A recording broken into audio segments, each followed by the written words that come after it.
Assalamualaikum warahmatullahi wabarakatuh.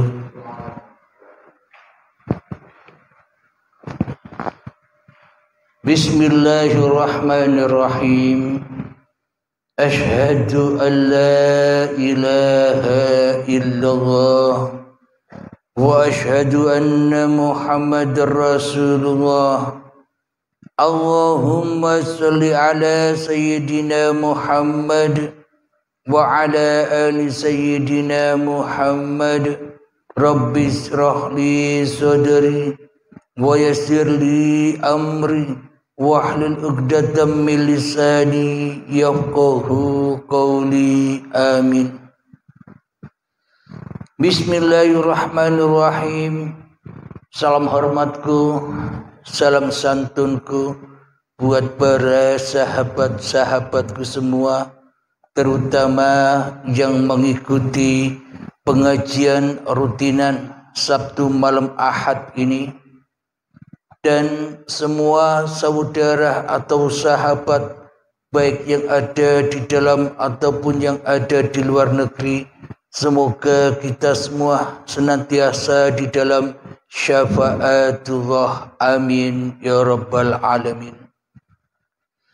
Sebelum kita awali kajian di malam yang indah ini, marilah kita gemahkan di dalam nyawa, gemahkan di dalam jiwa, gemahkan di dalam hati, gemahkan di dalam roh, dan gemahkan di dalam kehidupan ini dengan kalimat thayyibah. Subhanallah walhamdulillah wa la ilaha illallah wallahu akbar wa la hawla wa la quwwata illa billahil aliyyil azim. Alhamdulillahi rabbil alamin. Kajian di malam ini dengan judul pahala yang merugi. Bagaimanakah yang dimaksud pahala yang merugi? Ketika kita melakukan apapun, terkhususnya ketika kita melaksanakan kewajiban-kewajiban di dalam syariat agama, baik itu sholat, ibadah, zikiran, tahajud, duha, dan sebagainya. Kok bisa merugi? Apa yang dimaksud pahala yang merugi?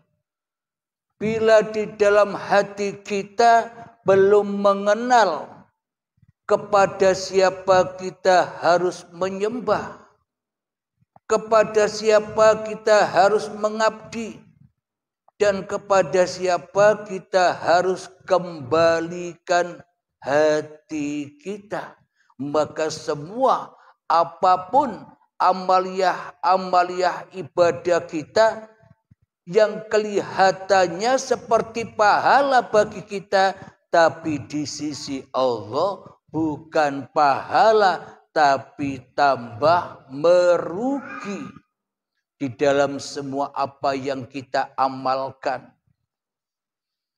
Bagaimana tidak merugi? Karena yang kita amalkan selama ini sia-sia saja. Kenapa kok bisa sia-sia? Karena kita selama ini salah menghadap di dalam sholat dan di dalam sebuah ibadah-ibadah kita. Salah menghadap apa? Kita tidak menghadap Allah, tapi kita menghadap amal. Jadi yang kita amalkan selama ini kita hadap.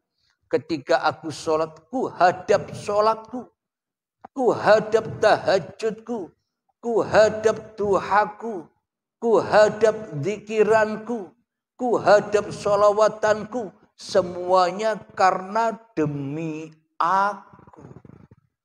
Supaya minimal mendapatkan pahala. Supaya minimal mendapatkan surga. Supaya minimal agar terkabul hajat-hajatku di dalam urusan-urusan dunia. Minimal kita berharap kebanggaan-kebanggaan atas ibadah dan sholat kita. Mengharap kemuliaan atas sholat dan amal kita. Itulah yang dimaksud pahala yang merugi. Selagi di hati kita masih ada harapan, itulah tandanya merugi.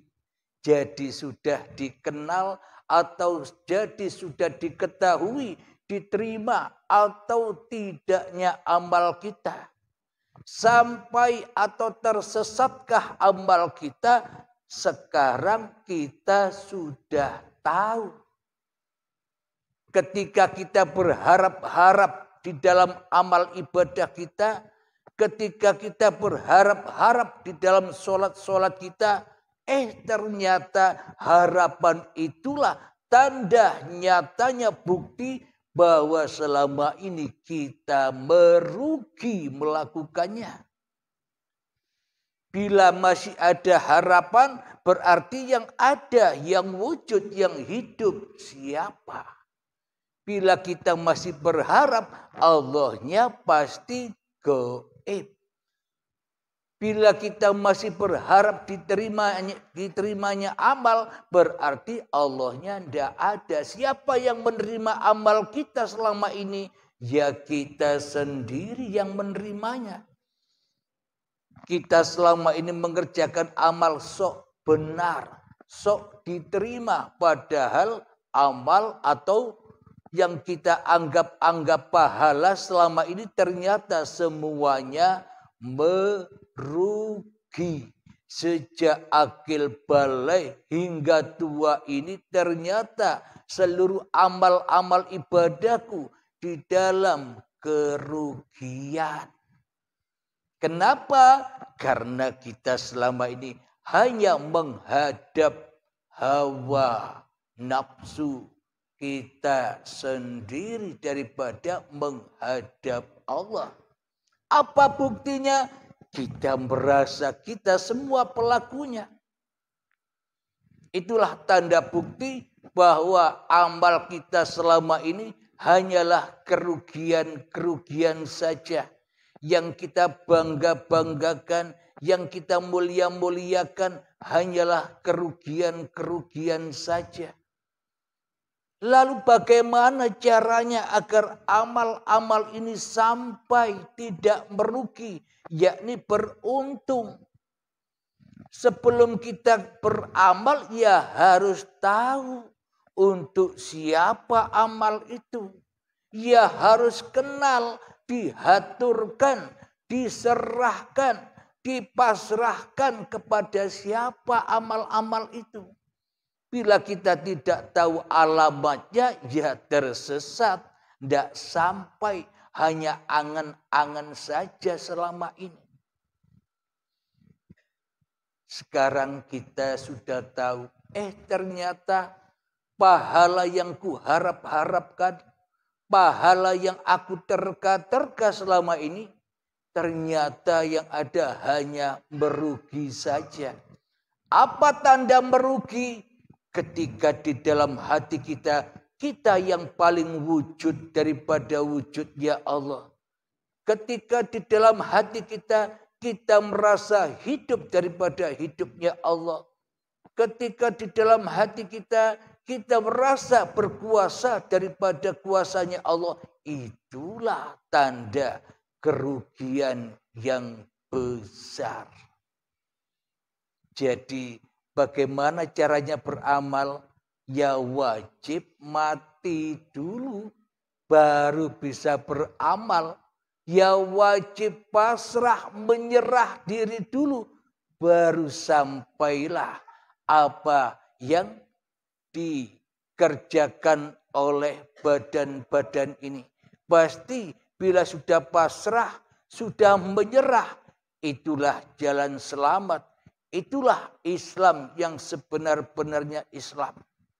Jadi kalau sudah selamat kepada Allah, pasti otomatis apapun yang kita kerjakan lillah sendiri. Meskipun hati tidak bilang usolli fardhu subhi rakaatain mustaqbilal kiblati adaan lillah, sudah lillah sendiri. Kenapa? Karena kita sudah rela, ridho, pasrah, menyerah kepada yang menciptakan kita. Itulah yang dimaksud pahala itu. Ketika kita sudah tak merasa bisa hidup lagi, ketika kita sudah tak merasa punya badan lagi, ketika kita sudah tak merasa beramal lagi, ketika kita sudah tak merasa berkuasa lagi, ya itulah pahala nyata, bukan? Jadi pahala dan dosa itu bukan angen-angen wae. Bukan hanya diomong-omong wae. Tapi dosa dan pahala itu sangat amat nyata di hati setiap manusia. Bila manusia itu memakai akalnya. Selama ini kan akalnya tidak dipakai kita. Yang penting kata-katanya begini, dapat begini. Beramal ini, dapat begini. Selama ini kita tidak pakai akal, tapi pakai angen-angen. Bayang-bayang kewai. Alhamdulillahirabbil alamin. Jadi ketika diri kita yang lebih ada daripada Allah, ya itulah dosa itu. Bagaimana mungkin perbuatan dosa bisa menjadi perbuatan pahala?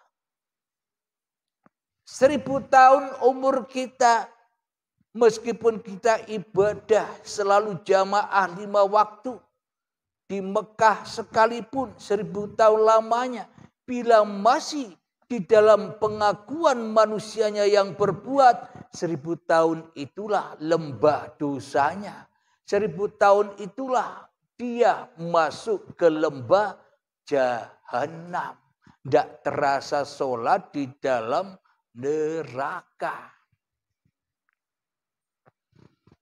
Alhamdulillahirabbil alamin.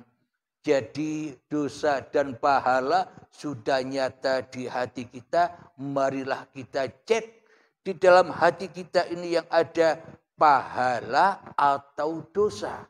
Dengan itu marilah kita menghening-heningkan diri kita di hati kita sampai ketemu dengan pahala itu. Apa pahala itu? Lillahi ta'ala. Jadi jangan berharap apa-apa lagi. Di dalam apapun amal yang kita kerjakan, tidak berharap apa-apa lagi. Apapun yang kita perbuat, itulah yang dimaksud pahala. Mengheningkan cipta, mulai silakan. Bismillahirrahmanirrahim.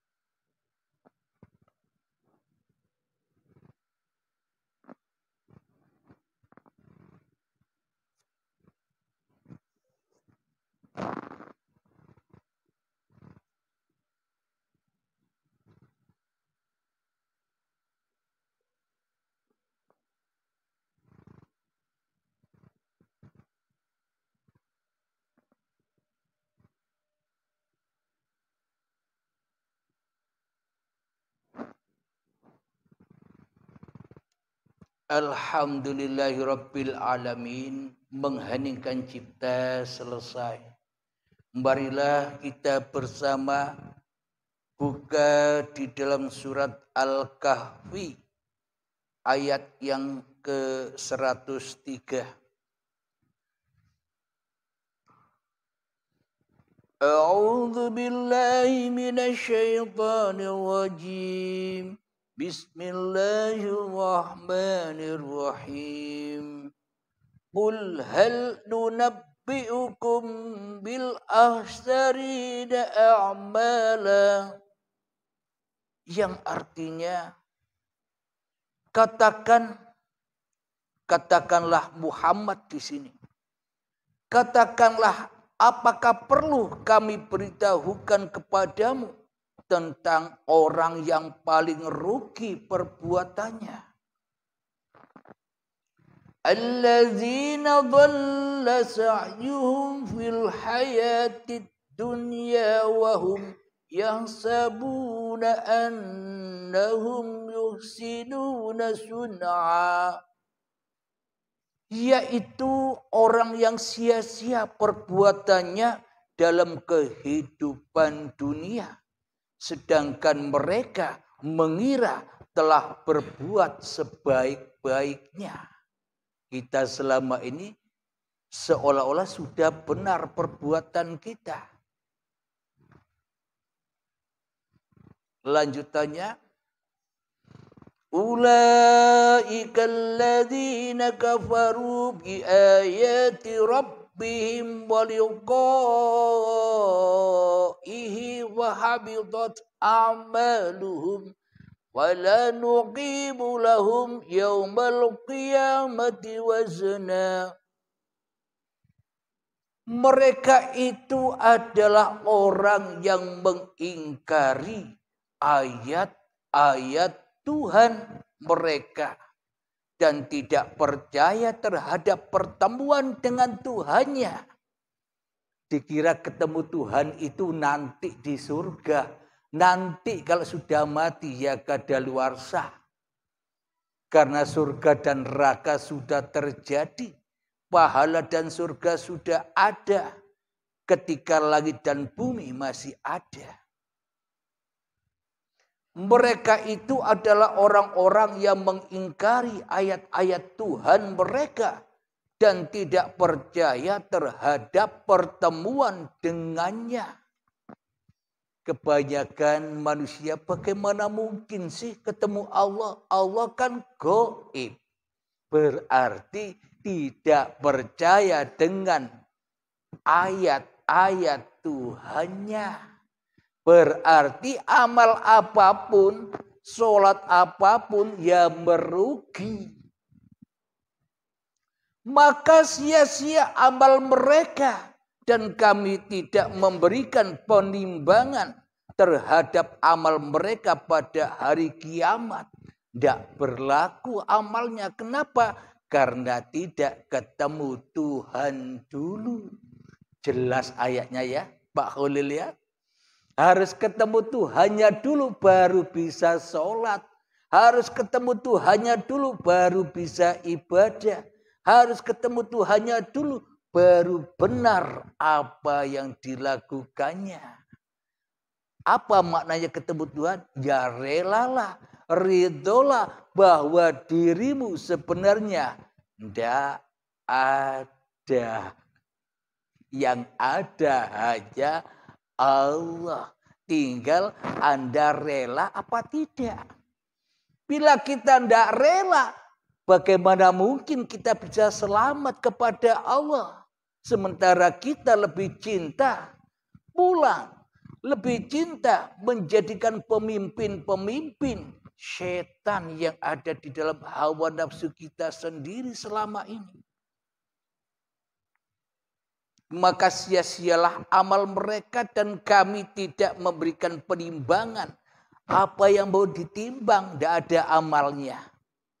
Yang ada hanyalah kerugian-kerugian saja. Mari kita lanjutkan.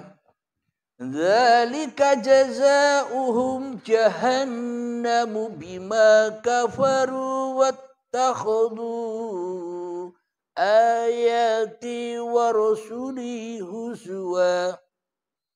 Demikianlah balasan mereka itu neraka jahanam.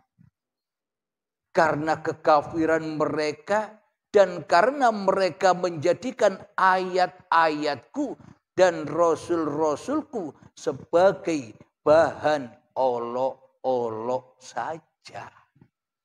Kita selama ini tak merasa, kita selama ini tak sadar bahwa kita selama ini di dalam ibadah, di dalam sholat hanyalah mengolok-olok Allah dan Rasulnya.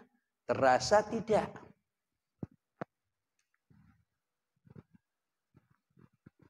Kelihatannya kita ibadah, kelihatannya kita sholat, tapi hati kita menghadap siapa? Hati kita hanyalah menghadap hawa nafsu kita sendiri. Hati kita hanyalah menghadap apa yang kita inginkan. Hati kita hanya menghadap apa yang kita cita-citakan. Sebenarnya kita selama ini hanya mengolok-olok Tuhan saja. Mengolok-olok Rasul saja. Apa maknanya? Kita lebih rela, kita lebih ridho, kita menjadi Rasulnya iblis daripada Rasulullah. Nyata sudah ayatnya.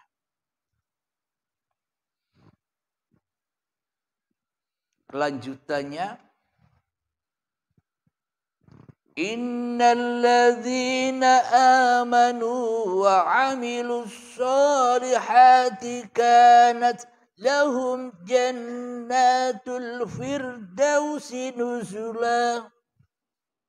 Sungguh orang yang beriman dan mengerjakan kebajikan, untuk mereka disediakan surga Firdaus sebagai tempat tinggal. Siapa orang-orang yang beriman itu? Orang-orang yang beriman itu adalah orang-orang yang lebih cinta kewujudan Tuhannya daripada cinta kepada kewujudan diri manusianya di hatinya. Itulah orang-orang yang beriman.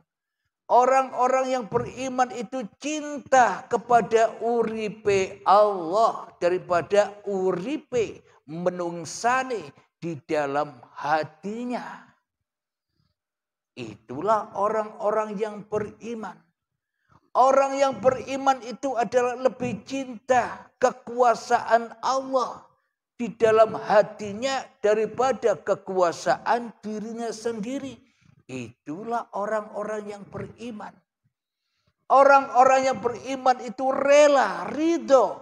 Hanya Allah yang hadir di dalam hatinya daripada kehadiran hawa nafsunya. Itulah iman. Kalau sudah iman yang demikian, apapun yang dikerjakan pasti lillahi ta'ala. Kenapa? Hanya perbuatan Allah sendiri yang ada. Bila yang berbuat makhluknya, ya merugi. Tapi bila yang berbuat Allah, ya itulah pahala dan itulah surga Firdaus. Itu yang dimaksud surga Firdaus. Damainya hati dari urusan-urusan dunia yang membelenggu hati. Tenangnya hati dari urusan-urusan dunia yang membakar hati. Itulah surga Firdaus di mana hati kita sudah tak bisa dibakar lagi, sudah tak bisa terkena suatu kesedihan, kesengsaraan, kekhawatiran, sudah tiada lagi karena sudah masuk di dalam surganya Allah. Ayat yang ke-108. Khalidina fiha la yabghuna anha hiwala. Mereka kekal di dalamnya. Mereka tidak ingin pindah dari sana. Bagi kawan-kawan atau saudara, sahabat-sahabat yang sudah berbaiat, maka di dalam hatinya tidak mau turun lagi ke neraka, turun lagi ke dunia. Keinginannya hanya bersama Allah, di sisi Allah, di dalam surga. Jadi surganya bukan nanti, tapi sekarang bagi orang-orang yang dikehendakinya. Jadi yang berkehendak sudah Allah, bukan kehendak manusianya lagi. Bila masih kehendak manusia, ya tetap di dalam anar. Karena manusia tidak punya kehendak, kok ngaku-ngaku punya kehendak. Ya itulah anar itu, ya itulah jahanam itu. Jadi khalidina fiha itu abad dan abada selama-lamanya. Hingga waktu yang ditentukan kapan. Ketika kembali kepada Allah, itulah ketentuannya. Sudah dikumpulkan semua, maka dikembalikan inna lillahi wa inna ilaihi raji'un. Lanjutan ayat yang ke-109. Qul law kana al-bahru midadan li kalimati rabbi lanafidal bahru qabla an tanfadha kalimatu rabbi walau ji'na bimithlihi madada. Katakanlah Muhammad, seandainya lautan menjadi tinta untuk memulia, untuk menulis kalimat-kalimat Tuhanku, maka pasti habislah lautan itu sebelum selesai penulisan kalimat-kalimat Tuhanku, meskipun kami datangkan tambahan sebanyak itu pula. Jadi ayat-ayat Allah itu begitu luasnya, begitu banyak kajiannya, tidak habis-habis. Kenapa? Ya itulah tanda bukti keluasan ilmu-ilmunya Allah. Jadi para nabi dahulu, para rasul dahulu ajarannya ya begini murninya. Ajaran hati, kesadaran hati, pasrahnya hati, ibadah hati. Kata orang-orang yang belum paham, masa ibadah pakai hati? Yang tidak usah sholat syariat, pakai hati saja. Kata orang-orang yang belum paham begini, masa makan mau dibatin? Ya lapar, ya harus pakai syariat. Maknanya syariat itu syariatnya siapa? Kalau masih syariatnya manusia yang merugi. Tapi yang dimaksud, apapun yang kita kerjakan, innamal a'malu binniyah. Supaya apa? Supaya lillah. Supaya tidak jadi Tuhan lagi di dalam seluruh syariat-syariat yang dikerjakan. Jadi maknanya makan jangan dibatin, lapar. Maknanya makan dengan batin itu ketika hidangan sudah hadir, inilah tanda bukti Allah Maha Pengasih dan Maha Penyayang. Inilah tanda bukti Allah Maha Mencukupi. Inilah tanda bahwa Allah memelihara, menjaga hamba-hambanya dari kelaparan. Ketika hambanya mulai memakan makanan, di dalam hatinya tak ada yang bisa menggerakkanku untuk makan. Dan tak ada yang bisa mengenyangkan perutku kecuali Allah. Itulah yang dimaksud. Jadi bukan diam saja terus batin makanan. Itu salah paham bagi orang-orang yang baru paham. Sholatnya sholat di batin, tidak usah sholat syariat. Itu salah paham. Sholatlah syariat, tapi hatimu naik ke langit 7. Tembuslah qadiran, muridan, aliman, hayyan, samian, basiran, mutakaliman. Tembuslah ke aras Sidratul Muntaha. Maknanya sholatmu sudah bukan sholatmu lagi, tapi hanya lillah. Bila kita yang merasa berbuat, itulah kerugian. Bila kita sudah tak merasa berbuat, memang sejujurnya begitu. Kita bukan apa-apa dan kita bukan siapa-siapa. Hanya Allah lah yang berkuasa atas diri kita. Itulah yang dimaksud Arsyil Azim. Kursi Allah, Sidratul Muntaha, Aras, semua itu hanya nama. Yang dimaksud itu semua hanyalah uripe. Allah titik. Sudah tidak bayang-bayangkan lagi. Oh, Aras bagaimana ya? Oh, ternyata selama ini kita duduk di arasnya siapa? Arasnya iblis. Kursinya iblis. Selama ini kita mi'rajnya ketika sholat, mi'raj kepada iblis. Ingat dunia. Itulah yang dimaksud. Bukan pahala yang didapat, akan tetapi merugilah orang-orang yang di dalam hidupnya selalu mendewa-dewakan hawa nafsunya sendiri.